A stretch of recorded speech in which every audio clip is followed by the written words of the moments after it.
It can be very difficult today for a person to imagine that life on our planet was once different than it is now. Of course, you can imagine yourself as a medieval knight or even a Viking thanks to historical films, TV shows, and a bit from school textbooks. But what about the time when there were no people on Earth at all? Or were there once distant ancestors of humans who lived so far in the past that they aren't even remembered by Hollywood? Well, while scientists have not yet invented a time machine, I suggest you take a look at the history of our planet with your own eyes. To begin with, let's go back to the past. 4,600,000,000 years ago, our Earth didn't exist yet. There was only a newly formed proto-sun and a ring of gas and dust. An incredibly beautiful sight. But we're interested in something a little different. Fast forward time a little bit ahead. 4,540,000,000 years ago, our planet was formed. Back then, it was about as far from inhabitable as possible. The conditions on Earth were really hellish. Instead of the usual landscapes, there was a sea of fire from molten rock. There were radioactive elements all around, and the surface temperature reached 4,700 degrees Celsius. That's about 8,500 degrees Fahrenheit. Instead of air, there was carbon dioxide, nitrogen, sulfur, and water vapor. Instead of solid land, magmatic oceans. Add to that the constant bombardment from large asteroids, and you get a picture that's more like the end of the Earth than its beginning. After several million years, as the result of a collision with a young planet called Theia, the moon was gradually formed. One day back then lasted about 6 hours. With such a short day, having time for anything would be simply impossible. It's good that the workday didn't exist yet.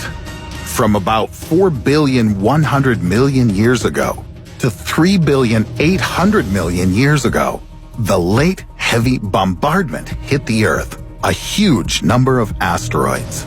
Some scientists suggest that at this time, there were already oceans on Earth, despite its high temperature. Honestly, I barely believe it, but who am I to argue with scientists? It was the asteroids that helped the planet gradually become covered with water. According to one theory, the asteroids carried with them a tiny amount of life-giving moisture and delivered it to Earth. That's how, over billions of years, about half of the water of the world ocean came to Earth from space. After the bombing ended, that is about 3,800,000,000 years ago, the temperature of the Earth began to slowly decline. But current life forms couldn't survive on the planet's surface anyway, because there was no oxygen in its atmosphere, and there was no ozone layer to block ultraviolet radiation. However, there are fossils which are about 3,500,000,000 years old, which means that life on Earth could have arisen much earlier than we used to think. From 3,200,000,000 to 2,800,000,000 years ago, almost the entire surface of the planet was occupied by a shallow ocean, the temperature of which ranged from 55 to 88 degrees Celsius, that's 131 to 190 Fahrenheit. However, microorganisms were already inhabiting this hot water. The land was only volcanic islands, which were slowly growing over time. Just imagine how hot it was. The days began to lengthen, and about 2,500,000,000 years ago, the first supercontinent, Kennerland, began to form. So let's fast forward a little. 1,500,000,000 years ago. Earth days now lasted at least 16 hours, though complex organisms still didn't exist. But lithospheric plates continued moving, and after 400,000,000 years created another supercontinent, Rodinia, and after some time, Pangaea. About 650,000,000 years ago, according to popular theory, our planet was a snowball. Literally.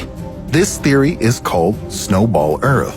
Scientists assume that everything was completely covered with ice, and even the equator was as cold as modern Antarctica.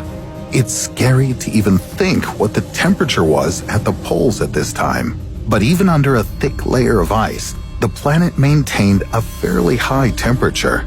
No ice age can kill volcanoes, and the carbon dioxide from their eruptions, which accumulated in the atmosphere, gradually melted the glaciers. This melting released a huge amount of oxygen, which forever changed the planet. About 541 million years ago, the Cambrian explosion occurred. Temperatures rising to 30 degrees Celsius or 86 Fahrenheit, and a record concentration of oxygen caused a huge number of living organisms to emerge. The biological diversity was so impressive that some creatures even developed exoskeletons to protect themselves from being eaten by others. Researchers believe that almost all of the existing types of animals appeared during this period. The length of the day now reached 22 hours. 450 million years ago, plants and arthropods began to actively conquer the land. 419 million years ago, the first insects appeared. About 300 million years ago, most of our planet was occupied by swamps. Many scientists, such as Professor Frederick Rich, hold this view. But the swamps of antiquity were not like modern ones. Some plants reached 30 meters in height, that's about 100 feet, and giant insects flew everywhere. This was thanks to the high oxygen concentration. Be glad that our modern dragonfly's huge ancestors didn't survive to this day. Seriously, that wouldn't be the most pleasant replacement for pigeons. 252 million years ago, the Permian-Triassic extinction event took place, destroying 96% of marine species and 73% of terrestrial vertebrate species. Most likely, numerous eruptions became the cause of extinction. The air was filled with ash and carbon dioxide. There was little sunlight, plus lava was flowing everywhere. Anyone could die in this environment. Dinosaurs then arrived to replace the destroyed species. But not only did huge dinosaurs divide the planet among themselves, the continents also moved. About 175 million years ago, Pangaea began breaking up. The Atlantic and other oceans appeared, and the world began taking on its current form that we see today. At this time, you could find the first pine trees, praying mantises, and bees. 50 million years ago, the power over the planet was then passed on to mammals. Without dinosaurs, they began feeling freedom, actively spreading around the planet and evolving with all their might. Meanwhile, the length of the day had reached almost 24 hours, and the temperature stably remained near the 24 degrees Celsius mark. That's about 75 Fahrenheit. About 8 to 4 million years ago, according to scientists, an important split occurred. The ancestors of modern apes began separating from our ancestors, each heading down their own evolutionary path. About 4 million years ago, the climate on the planet once again changed. Of course, this didn't happen right away, but it was the climate that turned part of the dense forest into the savanna. According to one theory, this is what made our distant ancestors climb down from the trees, stand up straight, and start looking for food. They were not the only particular species that began fighting for survival. Many tried to adapt to the changes.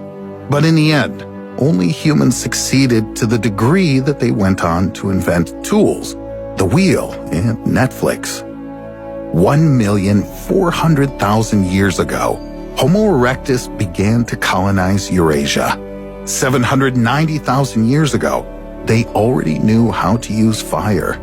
What the population of the Earth was exactly during this period is rather difficult to calculate. You know, the population census at that time wasn't very good.